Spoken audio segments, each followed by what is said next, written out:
যে নির্বাচন কমিশন থেকে প্রবাসী ভোটারদের জন্য যে পোস্টাল ব্যালট পাঠানো হয়েছে, আমাদের দেশের ভিতরে এখনো পাঠানো হয় নাই, কিন্তু প্রবাসীদের কাছে পোস্টাল ব্যালট পাঠানো হয়েছে।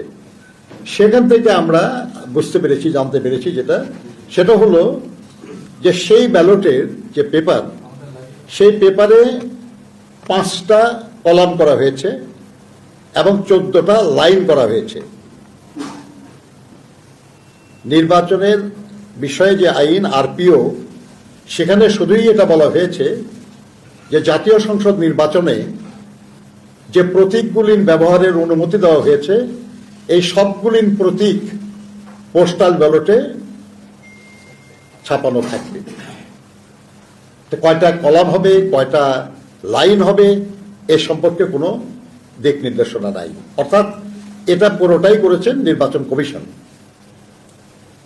আমরা যখন নির্বাচন কমিশনকে বলেছি যে আপনারা এমনভাবে এই ব্যালট পেপারটা ছাপিয়েছেন যে তার প্রথম লাইনে দাড়িপাল্লা আছে, শাপলা কলি আছে এবং হাত পাখা আছে, কিন্তু বিএনপির যে প্রতীক সেটা শেষ লাইনে মাঝামাঝি জায়গায়, যাতে করে এই পেপারটা ভাঁজ করলে আপনারা দেখবেন আর কি, এটা আমাদের কাছে এটা একটা কপি আছে, আপনারা নিজেরাও দেখতে পারেন, এখানে আছে, আপনারা দেখেন, ঠিক বিএনপিটা মাঝখানে। যদি এটা ভাঁজ করেন তাহলে এটা পড়ে যাবে ঠিক মাঝখানে,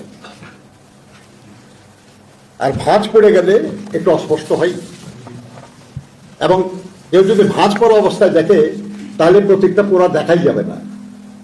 ধানের শীষের উপরের অংশ দেখা যাবে এক পাশে, নিচের অংশ দেখা যাবে আরেক পাশে।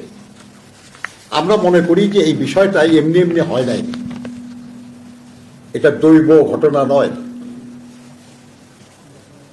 এটা ইচ্ছাকৃত। প্রধান নির্বাচন কমিশনার এবং নির্বাচন কমিশনাররা এই ব্যাপারে তাদের অজ্ঞতা প্রকাশ করেছেন যে তারা ঠিক জানেন না যে এটা কিভাবে হয়েছে এবং তাতে কোন প্রতীক প্রথম লাইনে বসছে, দ্বিতীয় লাইনে বসছে, এটা তারা খেয়াল করেন না। তারা বলেছেন যে এটা অ্যালফাবেটিক্যালি সাজানো হয়েছে। আমরা তাদেরকে বললাম যে অবশ্যই অ্যালফাবেটিক্যালি সাজানো হবে, কিন্তু এটা যদি 5টা কলাম না হয়ে যদি 4টা কলাম হতো কিংবা 6টা কলাম হতো, যদি এটা 14টা লাইন না হয়ে 13টা লাইন হতো বা 15টা লাইন হতো, তাহলে ঠিক এখন যেভাবে আছে সেভাবে হতো না।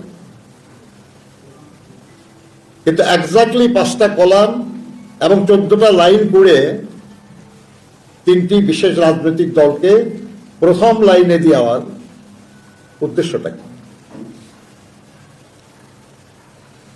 এটা এমনি এমনি হয় নাই। আমরা মনে করি যারাই এর পেছনে থাকুক, যারাই এই ঘটনার জন্য দায়ী থাকুক, আমরা তাদের বলেছি যে আপনারা তাদের ব্যাপারে খোঁজ খবর নেন যে কারা এই কাজটা করেছে। আর আপনারা জানেন যে এই ব্যাপারে অনেক রিসার্চ আছে সারা দুনিয়ায়, এবং সেখানে বলা হয়েছে যে শুধু প্রতীকের অবস্থানের কারণে 1 থেকে 10% ভোটের এদিক ওদিক হতে পারে। আমরা তাদেরকে বলেছি যে আপনারা দেশের ভেতরে এখনো বিলি হয় নাই এবং যথেষ্ট সময় আছে হাতে, এবং ভোটার মানে যে ব্যালট পেপার পুনরায় ছাপানোর বহু দৃষ্টান্ত আছে আমাদের দেশে। কাজেই এটা আপনাদের সংশোধন করা উচিত এবং দরকার হলে আপনারা পুনরায় ছাপায় এটা বিলি করবেন। এ ব্যাপারে যথেষ্ট সময় আছে। তো আমরা আপনাদেরকে অনুরোধ করব যে আপনারা একটু নিজেরাও যদি দেখেন আর কি, আপনারা বুঝবেন যে বিষয়টা খুব স্পষ্টতই উদ্দেশ্যমূলক। আমরা এটাকে খুবই অন্যায় এবং অনৈতিক মনে করি। আমরা মনে করি যে এটা দ্রুত সংশোধন হওয়া প্রয়োজন।